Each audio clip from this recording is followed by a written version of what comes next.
Salt and straw isn't often in the news for non-ice cream related reasons, but when an RV exploded out front of the Funky Dessert Company's headquarters in southeast Portland, it sparked something else, a broader discussion about property crime. I'm Andrew Thien, and this is Beat Check with the Oregonian.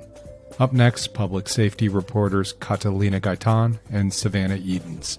We talked about salt and straw, what types of property crimes have increased in recent years, what police are and aren't doing about it, the broader issues that continue to ripple across the Rose City, and why so many people are furious. Here's our conversation. Catalina Gaitán, Savannah Eadens, thanks so much for taking the time today. Thanks for having us, Andrew. Ditto. Kata, let's start with you. You and your teammates on the public safety team have covered 2 consecutive years now of record number of homicides. But there's been another story that's kind of rising a little bit into the forefront lately, and that's kind of property crime.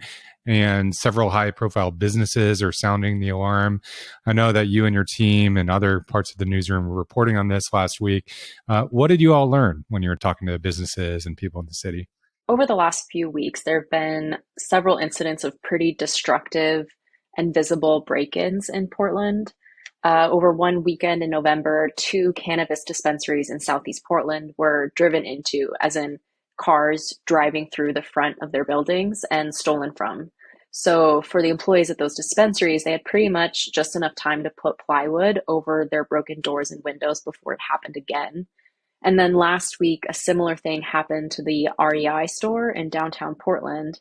A car backed into the front glass doors and the store was broken into, and it turned out that was the store's 3rd break-in in a week. And these sort of dramatic break-ins happened to coincide with the news that a couple of business owners in the city's Central East Side either were closing their store due to increased levels of crime in Portland, or in the case of the iconic Portland ice cream chain Salt and Straw, considering moving out of the city for the same reason. Yeah, so obviously when Salt and Straw, I guess, becomes involved, it takes, there's going to be headlines from every news outlet in town, I guess. And so here we are. But you took a look at how this trend, I guess, or just the situation on the ground compares to pre-pandemic levels in terms of the data that Portland police have available. What did you find?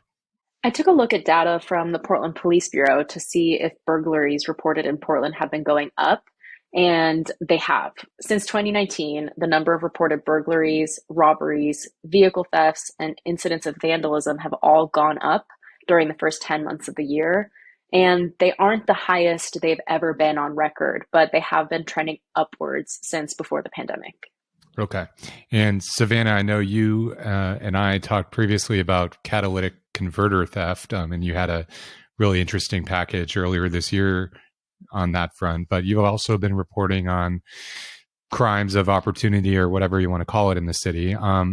What's happened to these cases? Is anyone being held responsible? I know you looked into this a bit. For sure. We saw a huge potential bust out of Washington County a few months ago, a case which will be pretty fascinating to follow and might provide some answers and accountability to a lot of people who have become victims of catalytic converter theft.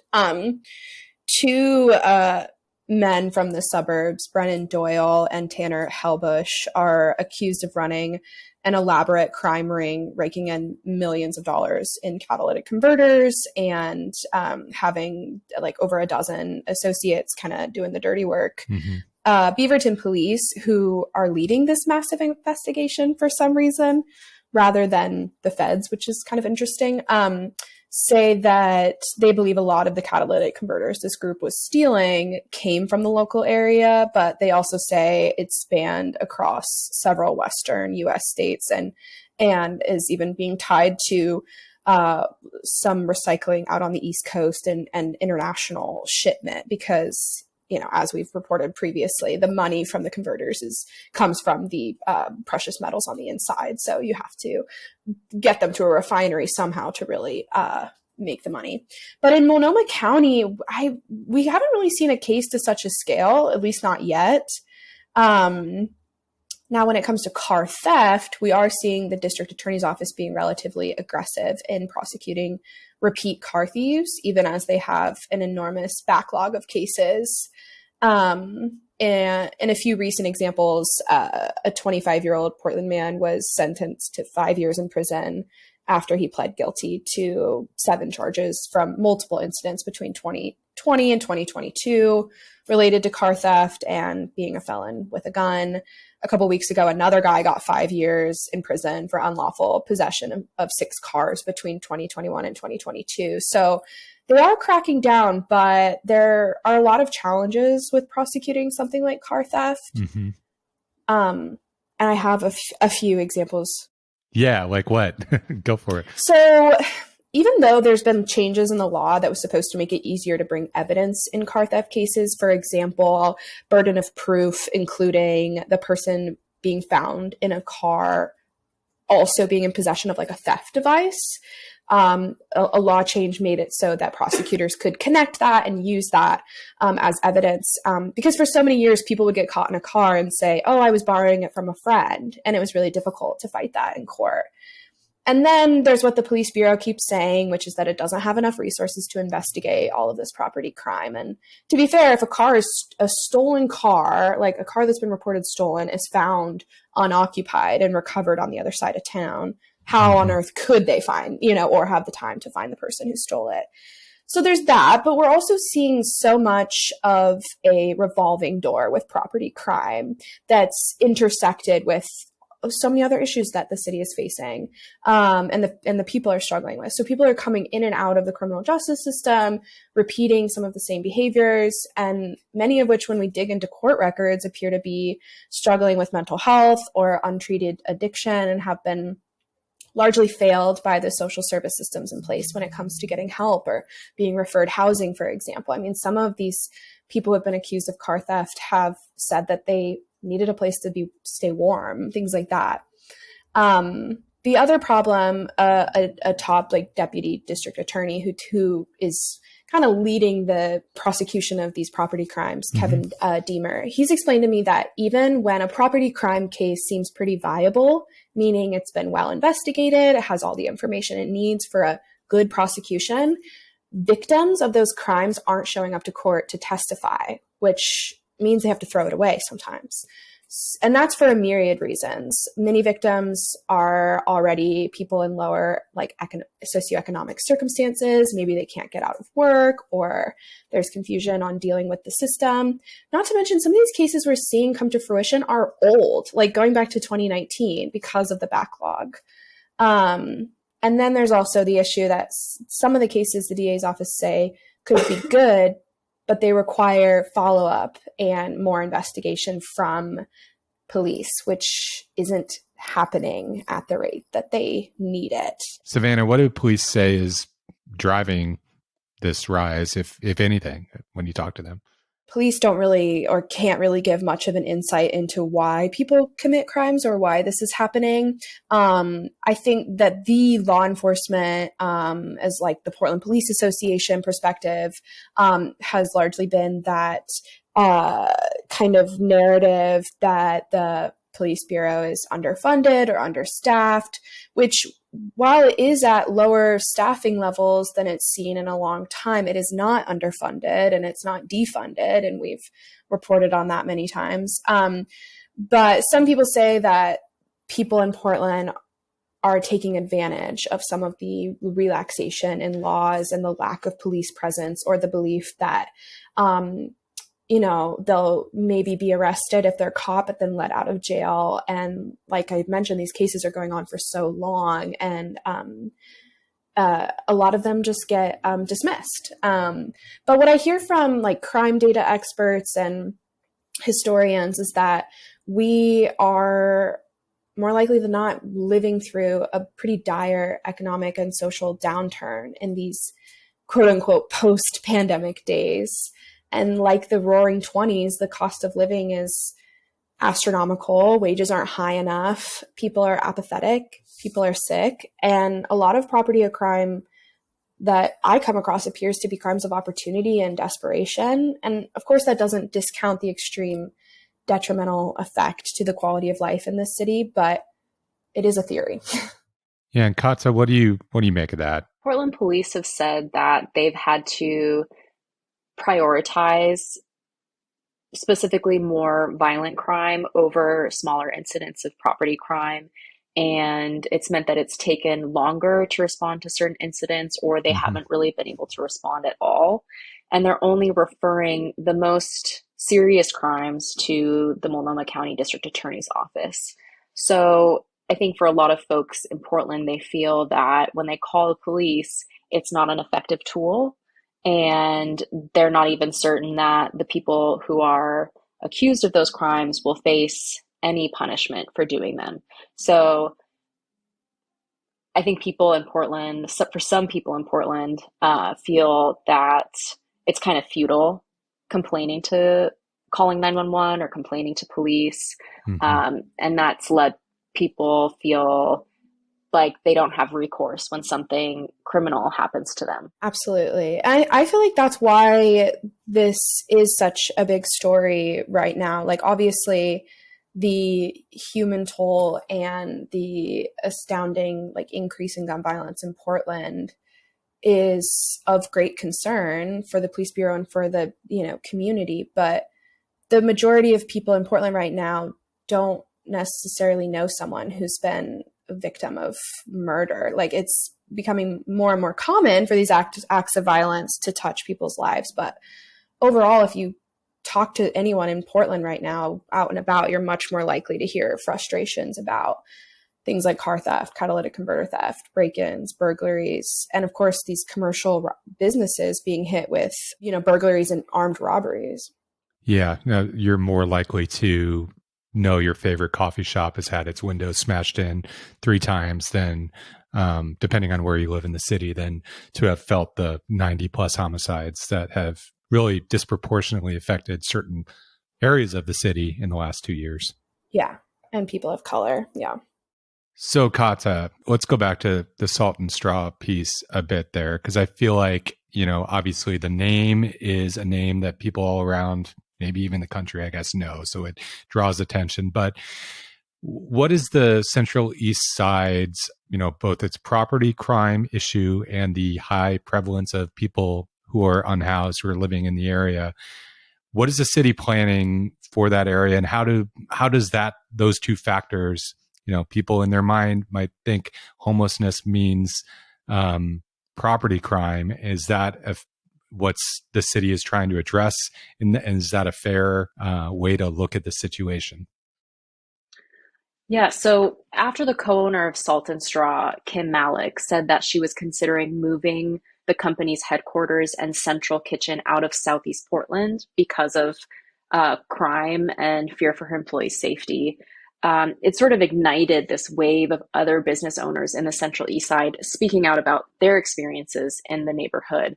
And what a lot of them were saying is that their employees felt and feel nervous about going into work in the Central East Side because they've been held up at gunpoint, or their cars have been repeatedly broken into, Mm-hmm. or in the case of Salt and Straw, an RV burst into flames right outside of their building while employees were trapped inside, and they were terrified, which is what Kim Malik said.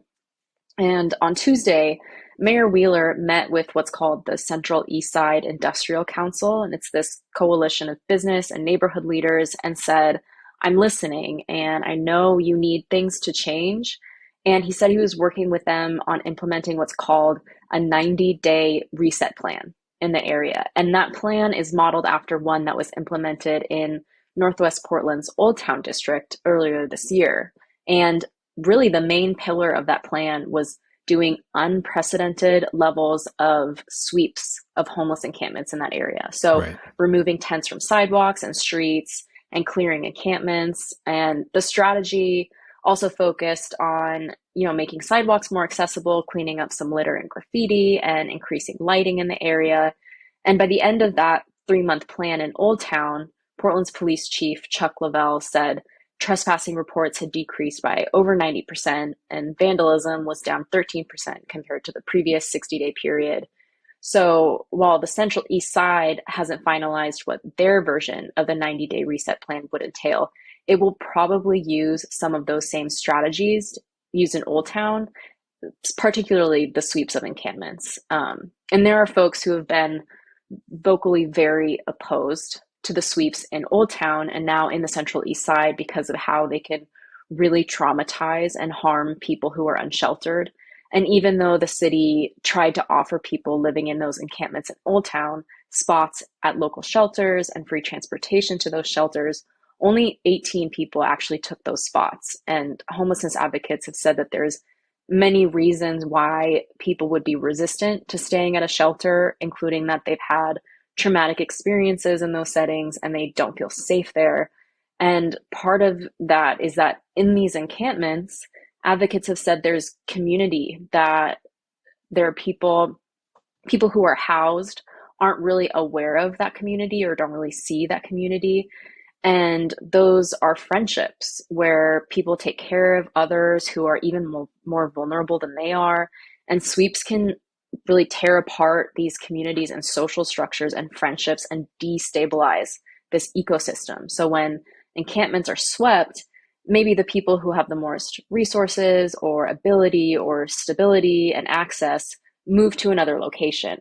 But advocates have said that the people who are often highest need, people who are experiencing triggered mental health issues or experiencing trauma, they're left behind without that support from their community, in addition to the fact that they no longer have tents or sleeping bags or blankets or coats and socks, and it's about to be winter, snow and cold weather and rain are ahead. So someone I spoke to, Scott Kerman, who's the executive director of Blanchet House in Old Town, which serves meals, says he's really hoping the city and these business districts like the Central East Side Industrial Council, before they implement this 90-day reset plan, will work with organizations like Blanchet House and Portland Rescue Mission and Street Roots and try to come up with solutions that cause the least amount of harm. And he also said, this is a really complex, complicated situation.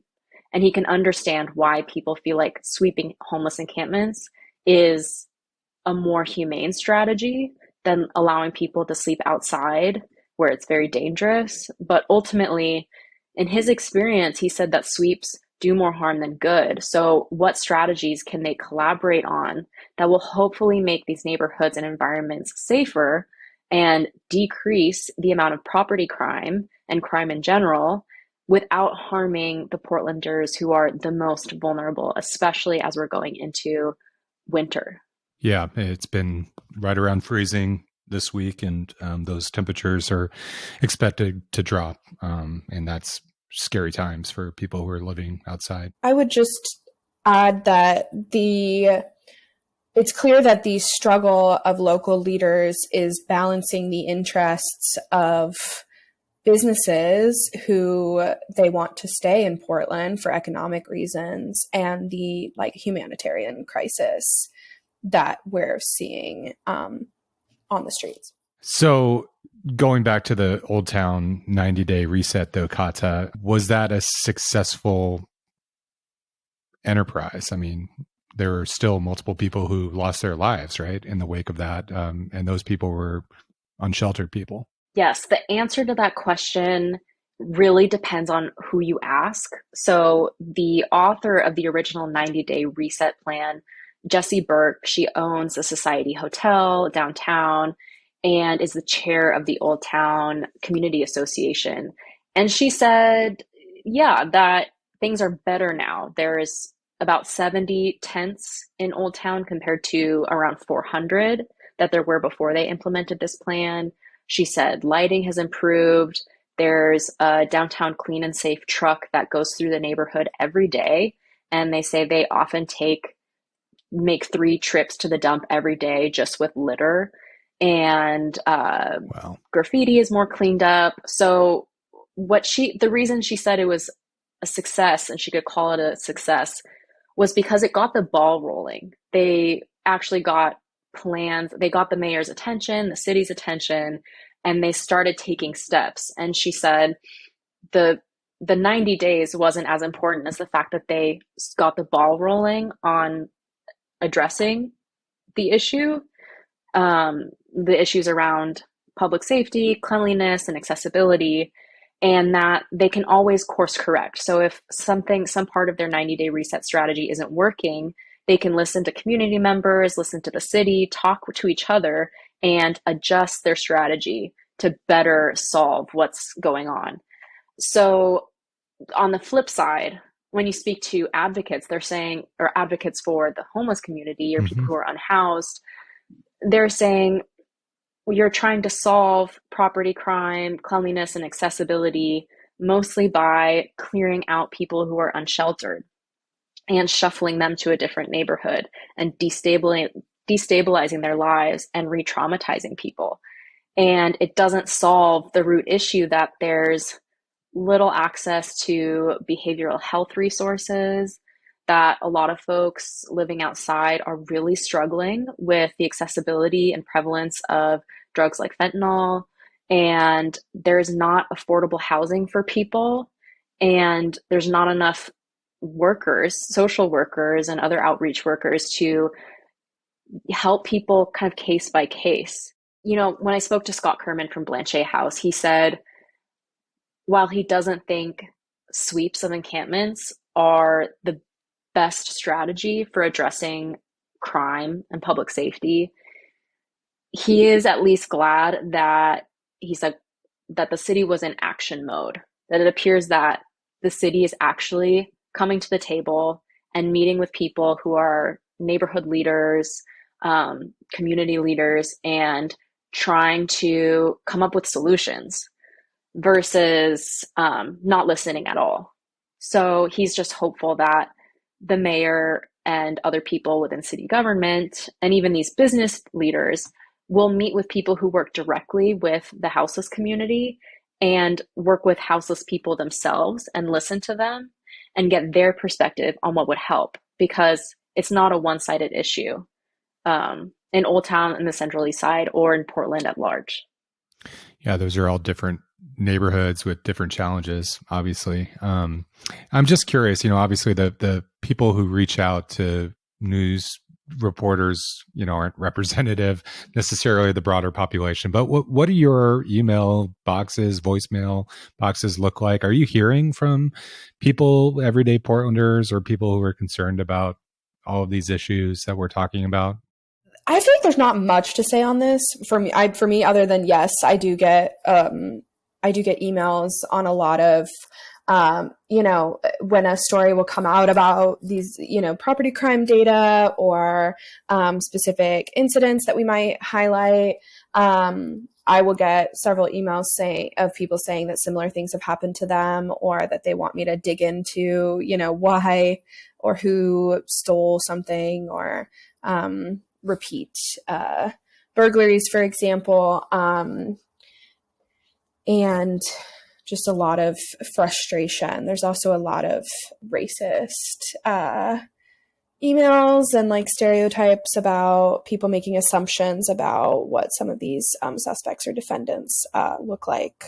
As a general assignment reporter, I cover a lot of topics, but nothing gets my inbox blowing up more than writing about property crime and homelessness. And the sentiment is overwhelmingly anger. And overall, I've received a lot of emails from readers who are venting their frustrations about crime and homelessness. And a common sentiment is saying Portland is going down the drain, or Portland is dying somehow.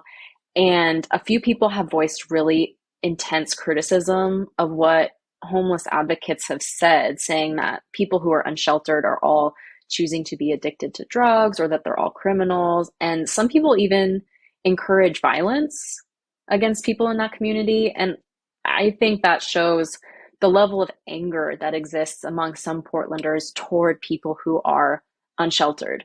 And it really makes me wonder how many people have ever actually spoken to someone experiencing homelessness, or have tried imagining, even for a few minutes, what it would feel like to be living and sleeping outside without the protection of apartment walls, or a home with a front door you can lock, or heating, and whether people know how available and inexpensive hyper addictive drugs like fentanyl are on the street, and how for some people living outside, using drugs like that feels like one of the only ways they can cope with how hard it is to live outside and unsheltered. And based only on the kind of anger I'm seeing in my inbox from readers, the people that are writing to me see this as a very, very black and white issue. But what I've found, the more you learn about houselessness, the more you see how complex and multi-layered the situation is. And the people who work directly with people who are unhoused will say that too, that it's such a complicated, complex situation. It's not black and white at all. And I think a lot of the readers that write to me are people who are just seeing it as something that can be fixed with one big sledgehammer. Yeah, not to mention the, complete deficit in, services for addiction and, prevention and recovery facilities, detox. We've reported on that extensively. Yeah, to further complicate things, you go back to pre-pandemic. Our departed former colleague, Rebecca Wollington, had some amazing reporting that kind of illustrated, even back before the pandemic and before the rise in homicides and before a lot of these issues we're talking about now, the majority of people arrested in Portland were people experiencing homelessness. So this is a very complicated and longstanding thing that the city's grappling with. Is Portland an outlier? I know, obviously, we know that Portland is one of several cities that's seeing a rise in violent crime. It's not, by no means is it, violent crime and specifically homicides, but that's by no means a national, every city. But what do we know about property crime, if anything? Is this kind of a national story?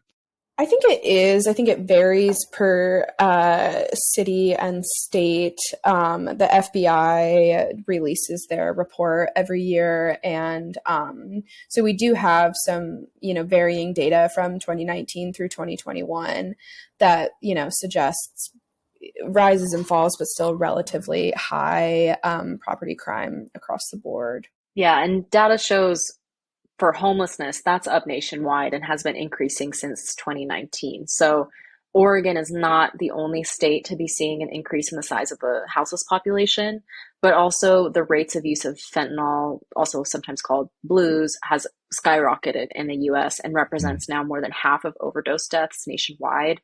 So other major cities in the US are seeing their own dual crises of drugs and houselessness, and Portland is certainly not alone. But I think for a lot of people, it's the first time they're experiencing it so close to their own backyards or in their neighborhoods. And since they're not going to other cities, traveling to other cities and seeing it there, they're just not aware of how much it is a national issue. Well, anything else that I should have asked you or do you think is important? I mean, obviously, people can understand the complexity of it, but if you have a gun pointed at your face and you're trying to go to work, you might feel a different way, right? Absolutely. People have every right to feel frustrated and unsafe and question. I hear a lot of questions about, is this a place I want to own a home? Is this a place I want to raise kids? Because of these situations. Right. I think what Kim Malik said, she said that when she spoke to city commissioners after the incident of the RV exploding outside of Salt and Straw, she said, could I ask someone, would you send your child to work here in this neighborhood? I don't feel confident saying that or recommending that.